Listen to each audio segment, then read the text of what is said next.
This is Autoline Daily, the show dedicated to enthusiasts of the global automotive industry.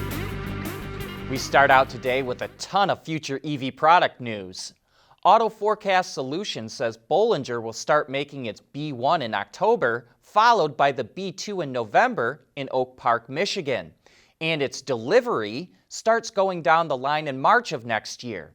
Now over to General Motors, which will start making the Bolt EUV this March and the BrightDrop EV600 this September. The Cadillac Celestiq, the hand-built electric luxury sedan, goes into production in August of 2023. Interestingly, the EV600 and Celestiq will be built at GM's Warren Tech Center just outside of Detroit. And then in March of 2024, GM will start assembling a full-size electric SUV for Acura in Spring Hill, Tennessee. It was a good day on Wall Street for traditional auto suppliers yesterday. Cooper Standard, which makes things like brake lines and fuel lines, was up nearly 10%. Tenneco, which owns brands such as Monroe Shocks, was up over 5%. Visteon, which makes cockpit electronics, was up by about the same amount. Adient, which makes car seats, was up over 4%. And Gentherm, which makes heaters and coolers for seats, was also up 4%. Ford signed a 6-year partnership with Google. Later this year, Ford will begin using Google Cloud to leverage its artificial intelligence, machine learning, and data analytics.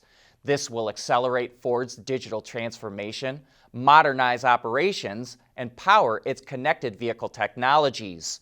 In 2023, all Ford and Lincoln vehicles will be powered by Android, with Google Apps and Services built in. The two companies are also forming a new collaborative group called Team Upshift, which will work on projects ranging from developing new retail experiences when buying a vehicle to creating new ownership offers based on data.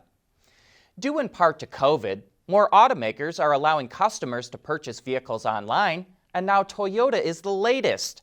Its SmartPath retail experience allows car buyers to lease, finance, or purchase a new vehicle online without ever having to step foot into a dealership. Customers can also start the buying process online, save their progress, and pick back up where they left off at the dealer. SmartPath is currently available in a limited number of markets through 50 dealerships, with 50 more being added this spring, and more will be added throughout 2021.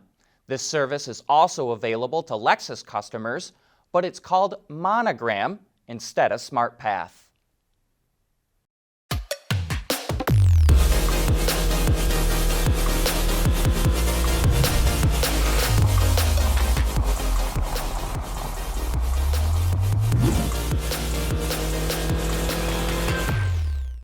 The world is changing at an ever-increasing pace. No matter what the mode of transportation, there is always the need for an efficient propulsion system. And that's exactly what BorgWarner has been doing since the earliest days of the automotive industry.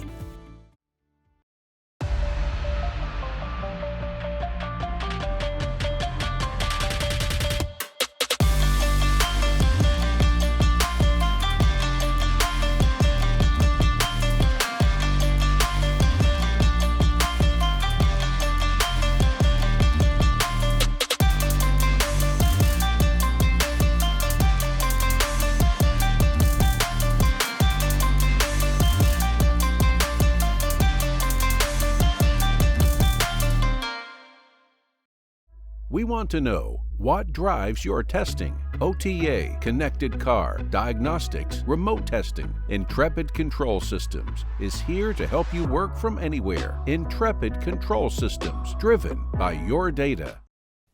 GM named a new head of labor relations for North America yesterday. Donnie McDowell, who's been with the company since 1997, is replacing Scott Sandifer, who is retiring from the company later this year. And in other GM news, Cadillac's Blackwing V models finally made their debut yesterday. Some of the unique styling bits include a front underwing, rocker extensions, and rear diffuser, which can all be had in carbon fiber, as well as wider fenders with air outlets on the back side to let out heat. Every grille element on the front fascia is open, to not only feed additional radiators and coolers that are needed, but also the powerful engines lurking underneath the hood of the CT4 and CT5V Blackwing. The 4 comes with a twin-turbo 3.6-liter V6 that makes 472 horsepower and 445 pound-feet of torque and will move the car from 0 to 60 miles per hour in 3.8 seconds with the optional 10-speed automatic transmission. A Tremec 6-speed manual comes standard in both models, which also features pedals that are optimized for heel and toe shifting. The CT5V Blackwing features a 668 horsepower supercharged 6.2-liter V8 that makes 659 pound-feet of torque and moves the sedan from 0 to 60 miles per hour in 3.7 seconds with the automatic. Those hulking engines aren't the only thing that need a lot of fresh air, so do the brakes. Both models get Brembo 6-piston front calipers and 4-piston rear calipers, while the CT5V Blackwing will also have a carbon ceramic brake option. Cadillac is equipping the cars with its 4th generation magnetic ride control suspension system featuring new accelerometers and inertial sensors that allow it to react 4 times faster than the previous system. The interior will come in base, mid, and high-level trim choices, but all feature seats with enough bolstering to keep your butt firmly planted in place, as well as a sporty steering wheel and 12-inch customizable instrument cluster. Now let's talk price.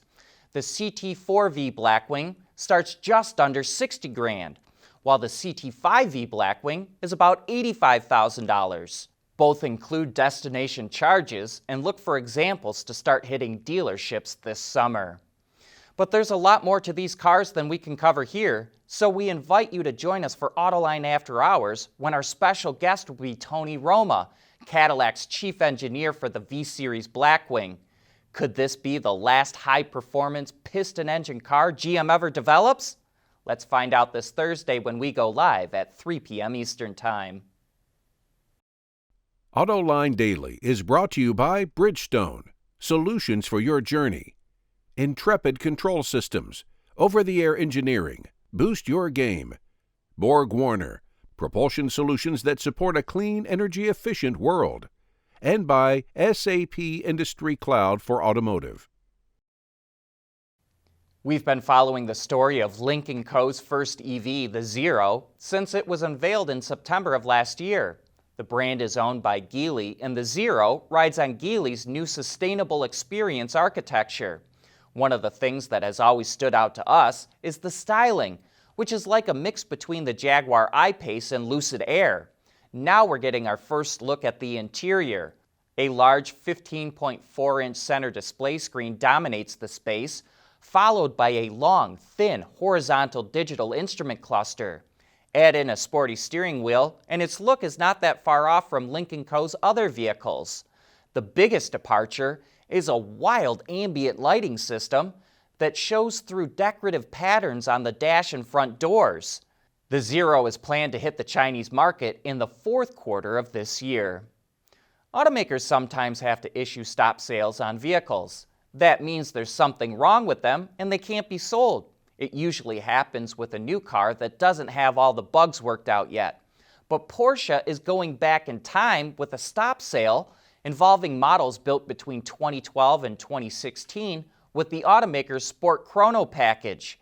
Yeah, you hear that right. These are used cars that can't be sold because in the sport driving mode, they emit more nitrogen oxide than they're allowed to.